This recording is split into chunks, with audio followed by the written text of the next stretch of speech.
and welcome to a new video. I hope that you are happy and healthy, and in this video I will be painting an incomplete floral wreath.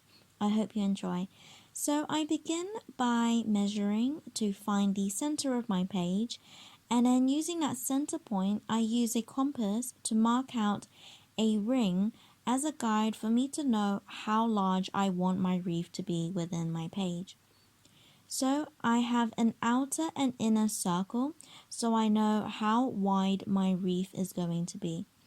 And then right in the middle of these two circles, I draw another circle, and this will be the middle line of the wreath. This is so that I know where the middle of my wreath is, which is important for the two ends of the incomplete wreath. So now I use my pencil to connect the outer and inner edge of these circles to the middle line, like you see me doing.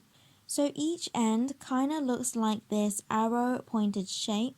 This is to guide me to make sure that I paint within this space for the end of the floral leafy part of the wreath, so it gets gradually thinner as it reaches the middle of the ring.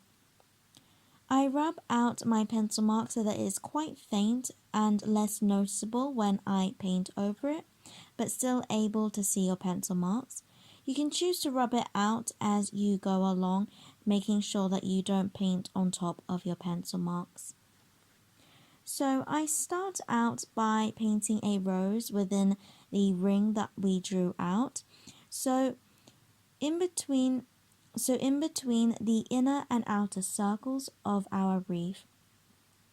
If you want to know how I paint roses with more detail, you can check out my rose arrangement video. But as always, I start at the center and painting short, thick petals that curve around the center of the rose.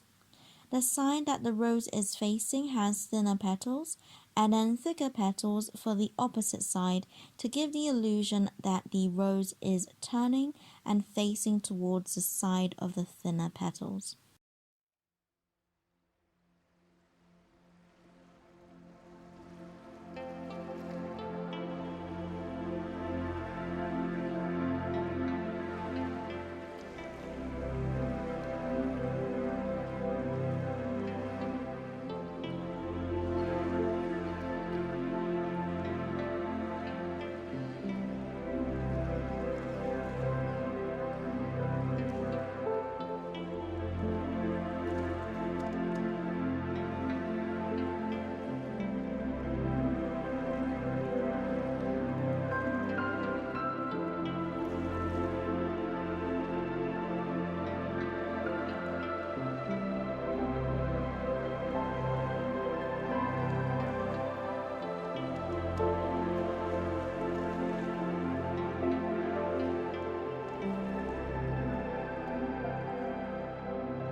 Then I painted in these small flowers from a side angle.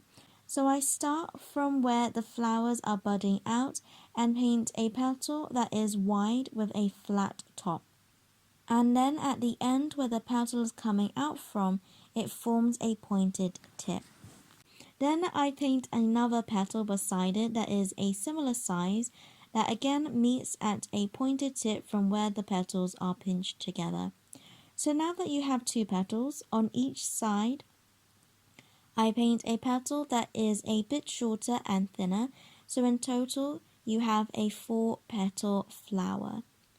Then I paint a few of these within the wreath pencil guide, making sure to paint them facing outwards and having the pinched bud end of the flower coming out from the middle line of the wreath. I make sure to spread out the flowers along the wreath. Then with my second color, I paint 5-petal flowers. So again, starting near the middle line of my wreath, I visualize where I want the center of my flower to be. Then from that point, I paint a petal. This time I paint the petal wide and round. You can paint the petals however you like. This is just how I chose to do it. Then I paint 2 more petals around the center midpoint of the flower that are the same size. Then for the other two petals, I paint them a bit shorter and smaller. I paint these smaller petals closest to the wreath middle line so that the flower looks like they are blooming facing outwards from the center of the wreath. Then I paint a couple more of these flowers but in slightly different sizes, making sure to space them along the wreath. Just quickly before I continue, don't forget to like and subscribe for weekly drawing and painting related videos every Saturday. Okay, back to the video. So after I painted most of my flowers, then I go to paint the leaves. For this I have two greens, a dark green and a light green, and I paint the leaves from the middle line of the wreath flowing outwards. I make sure to alternate between the two greens so that they are evenly spaced around the wreath, and I still paint with my wreath ring guide, only going out of it slightly. I keep the leaves long with a wider middle and at a thin point at both ends. To get a thin stroke, you can use the tip of your paintbrush and with less pressure pressing down on your brush to the page. Then for a thicker brush, you can do the opposite and use the majority of your brush bristles and apply a bit more pressure on your brush when painting. I make sure that as it gets closer to the ends of the wreath, that the leaves are also getting smaller and thinner, curving along the middle line so that it ends gradually. The leaves help to fill in the rest of the space within the wreath and in between the flowers, so add the leaves until the wreath is as full as you want. I did also add some leaves coming out from the roses as well.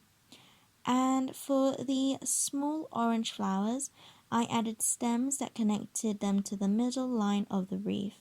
To help fill in more space within the wreath, I added these small red branches with mini leaves. I paint these by painting the leaves first for some reason, starting from the top leaf facing upwards, and then as I go along, visualizing how I want the branch to flow, I alternate between the left and right side, painting leaves as I go down the branch, with the left side having the leaves angled diagonally to the left, and then the same for the right side, but of course angled to the right. Then I add a very thin stroke for the stem, and then I connect the leaves to the stem with little branches. Then, if you still have areas you want to fill in more, you can paint more small flowers like the 4-petal orange flowers I painted in the beginning. I also layered more leaves on top of the first layer once it was completely dry, again making sure the leaves curve along the middle line and is flowing outwards. Then I painted the center of the 5-petal flowers with the same color but with more paint to make it darker. You can add more leaves and smaller flowers to make it as bushy and as full as you want.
When I was happy with the painted part of the wreath, to complete the rest of the wreath, along the middle line, I used a black pen to draw dotted lines to connect both ends of the wreath.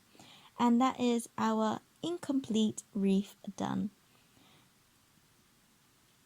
Thank you for watching. If you liked this video, then you can check out my watercolor florals and plants playlist for more. Don't forget to subscribe and like the video. And as always, God bless, and I'll see you later.